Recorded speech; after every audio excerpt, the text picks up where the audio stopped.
My fiancée insisted on a no-kids wedding, banned my daughter, but her kids and nieces were there. I called off the wedding on the spot. I proposed to my fiancée 6 months ago. We had dated for about a year and I thought it was about time. I didn't want a big wedding. I thought it would be an unnecessary waste of money. She wanted a big one though, and she wanted me to pay for it. I told her no, as I couldn't afford it. We also had 3 kids. I had a daughter and she had 2 daughters. My baby was the youngest. We had to be careful with our finances. I could tell she didn't like it. Eventually, we both compromised. I agreed on spending a little more, and she agreed on splitting the wedding costs, as they should be.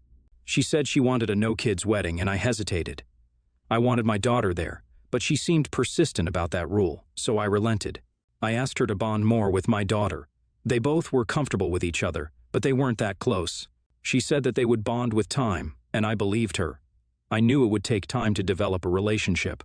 I had seen her with my soon-to-be daughters, and I was mesmerized by their bond.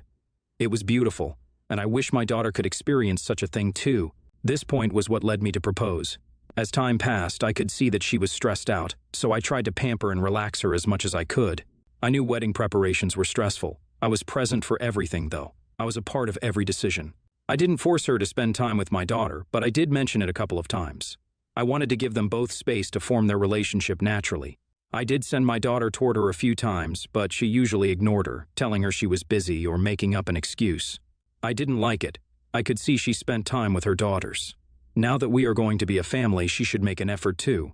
3 months into the engagement, I brought it up. I told her what I felt and explained to her that my daughter was an important part of my life, and now that she and I were engaged, I expected her to make an effort towards my daughter. I asked her how she would feel if I ignored her daughters and didn't have much contact with them, and that seems to have given her the message. She apologized to me and told me that she would start putting in more effort.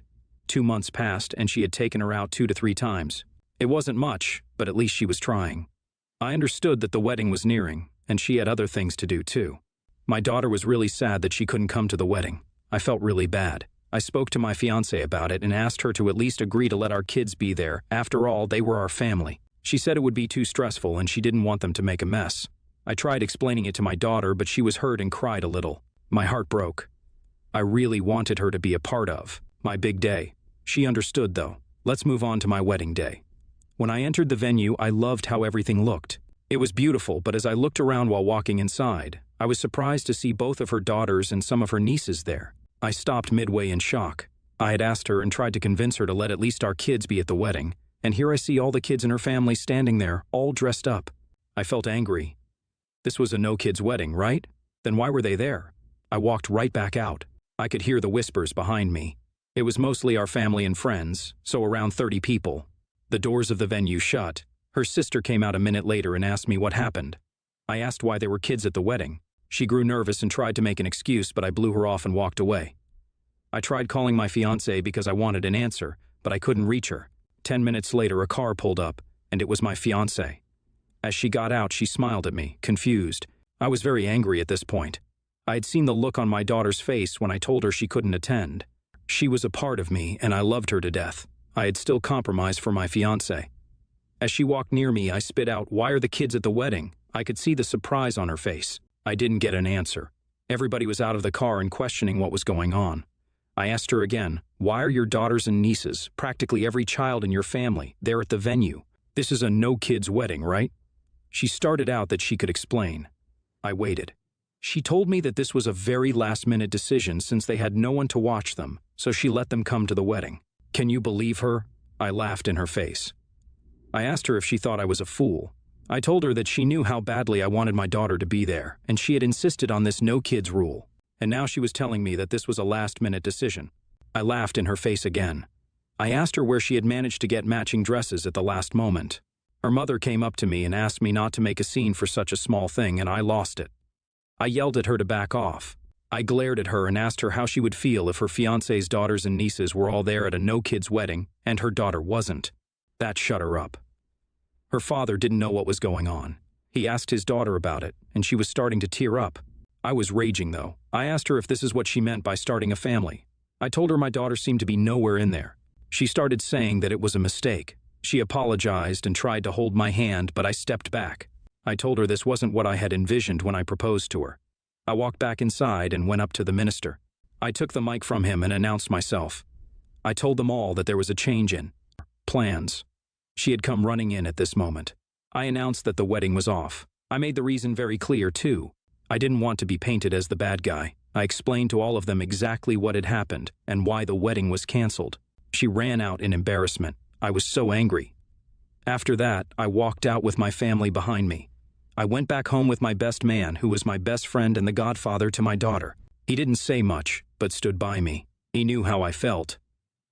Update 1. 15 days later, over the next few days, I had to sort out everything with all the people that were involved in the wedding arrangements. But the most important thing I had to do was explain to my daughter why the wedding didn't happen. When I got back home, I just hugged her and spent the whole day with her. She asked questions at first, but then she stopped and just played with me.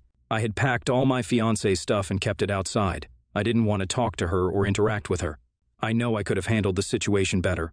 At that point, all I could imagine was how much worse the treatment towards my daughter would get, and I was furious. I made a mistake by proposing to her. I should have waited longer.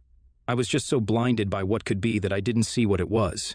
The fact that she had the guts to tell OP to fund the whole wedding shows a lot about her character. OP should have hauled his ass miles away from her the moment she mentioned this. NTA.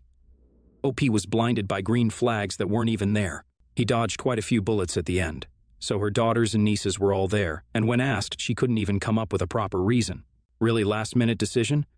What did she think would happen? That since it was the wedding day, OP would just suck it up and go along with her? LOL. Stupid OP clearly loves his daughter. It sucks to have walked in and seen all the children from her family, but none from his side, not even his own.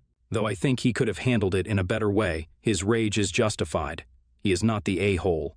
His ex is a huge one for trying to pull that. What was the fiancé thinking? And then her mother tried to cover it up by telling OP not to make a scene. Bro, your fiancé already made one by inviting all the children on her side of the family but none on his. OP made the right decision to dump her butt right there and then. She dug her grave, so she must lie in it. There's no getting out of this one. Also, OP is a great father. He knew his priorities and stuck to them. Respect. Next story, my son has 2 boys, ages 16 male and 12 male.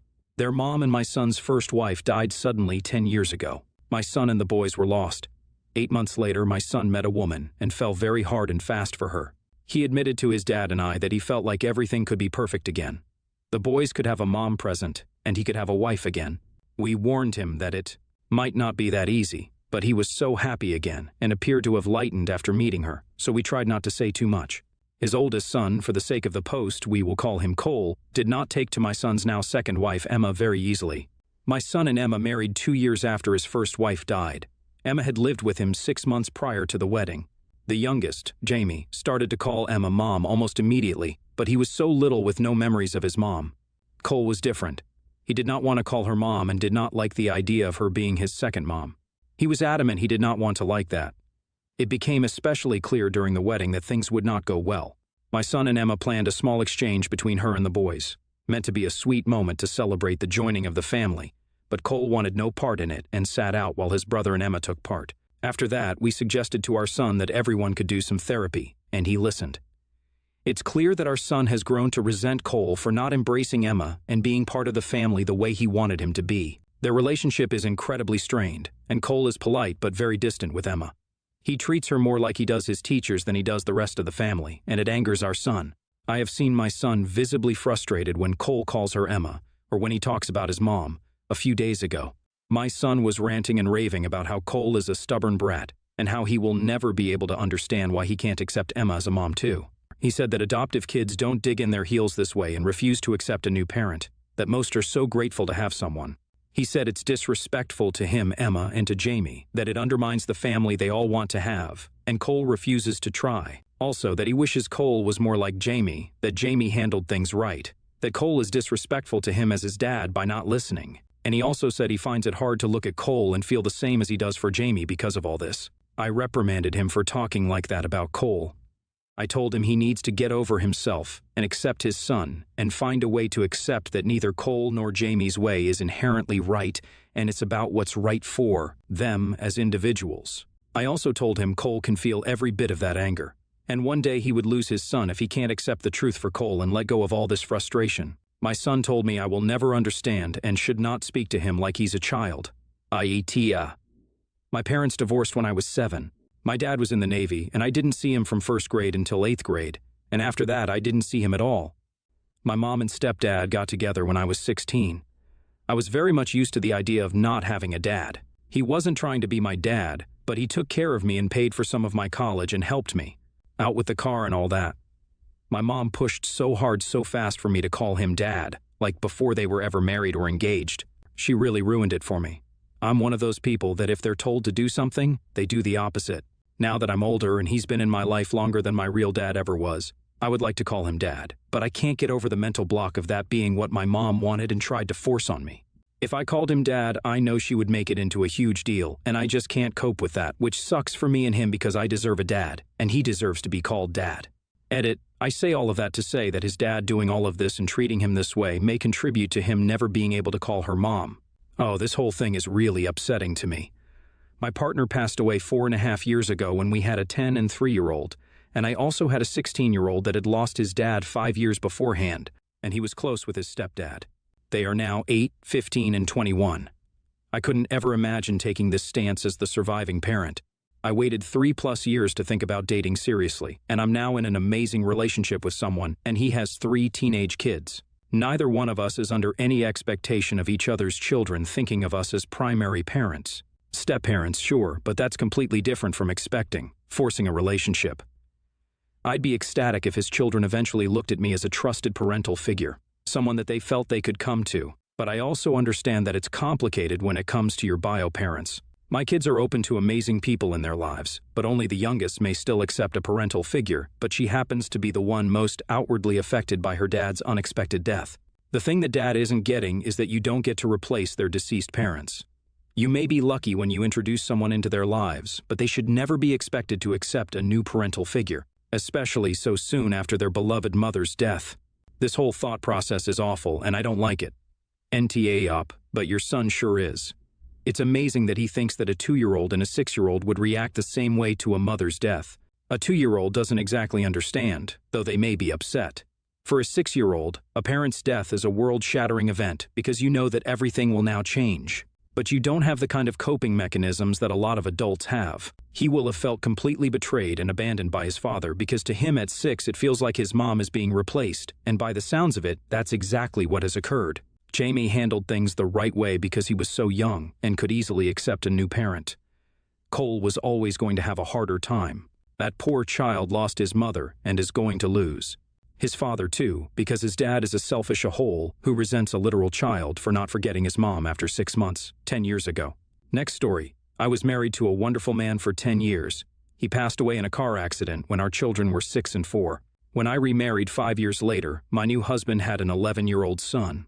So, our children are now his son, 15, my sons, 15 and 13, and our daughter of 3. His parents set up a trust fund for his first son and for our daughter. I asked if they were doing anything for his 2 stepkids, and he said it was unfair to ask them to set money aside for kids that just came into the family. I accepted his answer because my older kids have money from their dad's life insurance, so they have a good nest egg already. My first husband's parents are great people and have accepted my stepson and my daughter as bonus grandkids. They have made an effort to treat them well and always include them in gifts for the family and on their birthdays and Christmas. My parents have also made an effort to be nice, but they are more standoffish with my stepson. They have a cordial relationship and always send them gifts and invite him along on family events. My parents just sold their farm and are splitting the proceeds amongst all of my siblings and I. All the grandkids are also getting some money. The amount that my 2 sons and my daughter are receiving is about 5 times the amount that is in the trust fund that my stepson and daughter got from my husband's parents. My husband is now saying that it isn't fair that 3 of the kids are getting so much more. I said that it wasn't my money and that my parents could decide for themselves how it should be split up. He thinks that all the money for the kids should be pulled, then split evenly. I refuse to even try and get into the legality of it. It is literally not my money. He says that I'm being in a hole for singling out my stepson, but I just keep saying it isn't my decision. I approached my parents, and they said that the most they would do is split up my daughter's money with him since they are half-brother and sister. That would mean that she gets less than her brothers. I just want to leave everything alone. Tia, I don't actually have a bio dad in my life, so forgive me if this story is confusing. The man I call dad married my mother when I was 1. They divorced when I was 13. This man is my dad. I have never called him stepdad or even thought of him that way. My mom has now been married to a different man, my stepdad, for almost 30 years now. There's nothing wrong with my dad. He is my dad. I love him. We spend time together and all that. But I wouldn't say we're close. He's not even in the top 3 people I would call if I were in trouble. It's not because he's done anything wrong. It just is. I'm very close to my stepdad. We talk all the time. I would call him in an emergency before my mom because I know he won't flip and that he will be able to communicate the issue with my mom. We had some hard times when I was a teen, but over the years we learned to communicate and just grew close. My point being, the above story is not the kind you see on subs like this. No one goes and makes a post just to say, my step-parent is pretty cool actually. We are always going to see the extremes here. I felt like I never wanted to be in another long-term relationship. When my divorce was finally finalized from the abusive man, I made the dumbass decision to marry in a love bomb phase. I married my whole face. I kept my dating separate from my daughter. Abusive ex realized it was expensive to try and use my daughter to control me and hasn't been around in 2 years. After spending 2 years sporadically in and out, enough to try and abuse me through her. Not that he did anything. When he was around, my 5-year-old never said dada, which, since you don't have kids, you may not know that dada is typically the first word because it's easier to say than mama. That's how little he put into the kid who carries his DNA. Then I started dating and eventually married my neighbor. We had a baby in August. He treats and loves my older daughter this exact same. He, his family, and my 5-year-old would literally fight you if you tried to say she wasn't his daughter.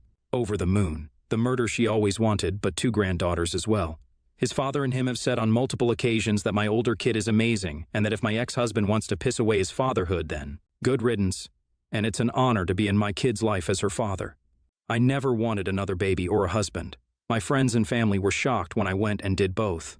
My husband farts rainbows. He's the best. I'm glad I got both. I'm not telling you to go out and look. Don't go heal and do you, but don't wall off your heart to the idea of a life partner. Because when you least expect it, you may meet your best friend and the weirdest, kindest person you've ever met, who just makes you feel the most loved and supported. Whenever I see topics on blended families, it seems like such a huge minefield to experience. Lots of parents seem to put themselves and their wants and needs first above the kids. I get it. The kids won't be happy if you're happy, but if your new happy life is making your kids miserable, when kids get trauma out of it, or you have cases like this where everyone seems to have taken the blending well, and then bam, something like this comes up. In cases like above, I feel on one hand that it sucks and it's unfair, especially if one set of grandparents treats them more equally and then decides that no inheritance runs by the biological lines. But on the other hand, can they be judged for this?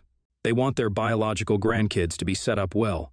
Normally, there isn't a problem in that. Lots of posts here from step-siblings, etc., where people say that your inheritance is your inheritance, and you don't have to share it. But on the other hand, at least in this case, both sets of kids will get something, and nobody will be left without. Does it suck that some kids will get more? Yeah, it probably does. And it will suck to explain it to kids and basically to tell them to suck the circumstances up. But this is how life is. And I didn't see the husband running to share before when his biological kids were going to be set up. So the husband is completely in a hole in this for wanting to share now. Such a minefield. Next story, my oldest son is turning 7 in February. We're throwing him his first big birthday party that will have both friends and family. He's so excited about it. My sister and her husband Adam have my niece, Evie, who is 8. Evie is adopted. This becomes somewhat relevant due to the argument, but when she was 2, Evie was diagnosed with a string of medical conditions and health problems. Some are more serious than the rest. She's in and out of hospital, and they've been warned her life might not be long if they cannot manage all the various health problems Evie has. It was a huge blow for my sister and Adam, but the whole family. Evie's health has become a topic that gets brought up at everything. 2 family weddings were taken over when my sister brought up how sick Evie was and alluded to the fact she did not have long left, despite her assuring the family on a number of occasions that things were not that bad. One of those weddings was our brother's wedding. 1 minute the happy uncle is the center of attention, and the next people are talking about how sad that he has a terminally ill niece, and the focus moves on to them. She even made a big deal of talking about Evie's health during the toast, and it sounded almost like she was asking someone to start a crowdfunding thing for them to pay for treatments without outright asking that. My brother was furious, and his wife Mia was upset that instead of being a happy day, most people ended up in a very somber mood at the wedding. This has also happened at birthday parties, block parties, etc. She brought it up at a couple of baby showers we attended together, and I assume some outside of that also. It's a lot, and every time it feels like everyone ends up sad, depressed, and uncomfortable. My sister and Adam have been spoken to about it before, and they claim they don't do it. Evie doesn't always get what's going on, and sometimes she's too poor to care. With my oldest son's party coming up, I felt like this was something I needed to try to prevent. So I asked her if she would not bring up Evie's health at the party. She told me she's not going to pretend everything is okay if people ask, and that it's important to make it known so people don't try to push her too much. I told her I do not want the whole party to become about Evie being sick again. She told me that's unfair, and I know why, so I told her they shouldn't come to the party if they only want to. Bring up Evie's health. My sister was furious. She accused me of not caring about Evie being sick because she's adopted and said I would be more understanding if Evie was my bio-niece. Even asked me why I cared so little about her. She also told me I was an a-hole for trying to gloss over the pain they feel and for excluding them when they live in hell every day. Aita, I want to talk about Evie too. The youngest child in my care will be fortunate to live to my current age. Kiddo is not biologically mine and has a harder start than most, a lot smaller and a little slower than her peers. She's absolute sunshine. My heart breaks knowing her time might be short, but I'm making sure she enjoys all of it. Parents need to give children space to be who they are and give them a chance to grow. Nothing in parenting is for certain, only the everything they chose for themselves can be a delightful surprise. I can't imagine reminding everyone of my kids' medical issues and needs when every family gets together. I do everything so my kids can flourish in whatever they do. OP, I don't believe your sister is mature enough to parent right now.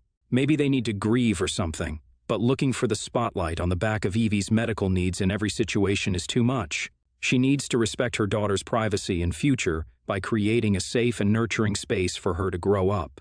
If everyone important already knows, then there's no reason to bring it up unless they are trying to get more attention. Why is that? Are they feeling overwhelmed and in need of time for themselves? Do they feel like life is passing them by? Suggest therapy and no longer invite them to large events until they work on their issues. I would suggest smaller get-togethers so they can work on not making that the top topic for every event, or maybe creating specific events for Evie, specific things she would like and find joy in. I agree. I know someone who has had 4 terminally ill children. Genetic, extremely rare, only manifested in the eldest around the age of 5, when mom was already pregnant the 3rd time, which ended up with twins. One of the kids died last year in her teens. 4 terminally ill children. I'm telling you, you can't make up something so horrible. I'm that girl who always finds something to say. But when she first told me her story in whispers, I couldn't find words or air. I'm pretty sure my heart stopped. 4 terminally ill children. Her 2 youngest, most beautiful identical twins were staring at me from the side looking completely normal, smiling, playing with their dolls, and chatting like 5-year-olds do. They hadn't started degenerating yet. It's been almost a decade, and I've watched the kids lose mobility, muscle control, and brain function, and ultimately they'll lose the ability to breathe. They're wheelchair-bound and drooling, expressionless and clueless. Never has that mother made an event or get-together about her or her children. Never.